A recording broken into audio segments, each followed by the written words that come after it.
Okay, I'm with Mat Hart from Steamforge Games. Hi. Hi. I wanted to ask you about the scale of the Hunters Guild. They are somewhat larger than the rest. What, in terms of scale, the miniature? Yeah, because let's say there's a new guy who just came out. He's on a small size base, and at the same time he's bigger than the big guys in the other. So you're talking about Ulfir, the berserker striker?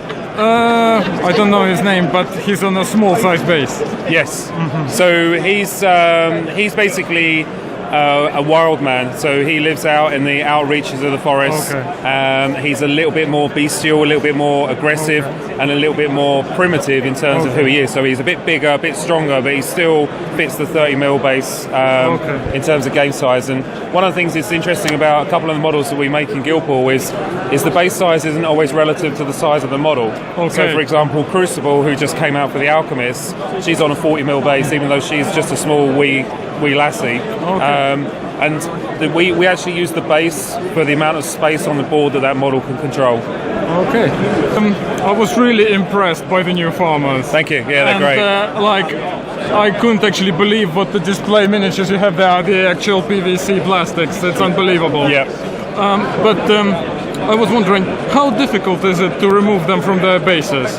Why would you want to remove them? You're not wanting to put them on clear bases, are you? Oh no, that's a wrong podcast. Yeah.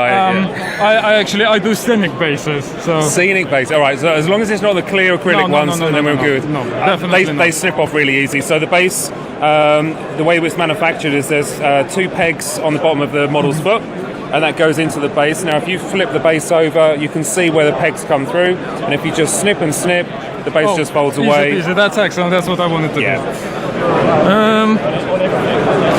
Now, will the 4th season rulebook contain basic rules? That is something that I don't know, actually. Do you think it should? Well, the first 3 did. What we've always tried to do is maintain that when you're new to the game, all you want to know is, what do I need to buy in order to be able to play this? Okay. So as long as we maintain updates to the rule system, each book that comes out will have the latest version of the rules in it, because it means that a new player next year comes along, they only have to buy the one copy of the book. Okay. All right. Obviously, the rules are always free online. If they find that they love the story and the background, then they can obviously go back and get the fluff from the other books. The Seamstresses Guild. Yes. I know it's not anytime soon, and there's a big question if it's coming. But me and Bill were particularly looking forward to them, but we have very different idea what it might be like. The Bill we're talking about is William Anderson from Gamers Lounge podcast. He's also a co-host on Guild Ball Tonight and the podcast I'm doing with Richie Pascal called Hobby Sofa. Shameless plug. Right. What Bill think it is well, it sounded more like he described the Courtesans Guild rather than Seamstresses Guild, just smoking pot, women scantily clad. Right. I always imagined them a bit differently. To me, they're like big women running around with scissors.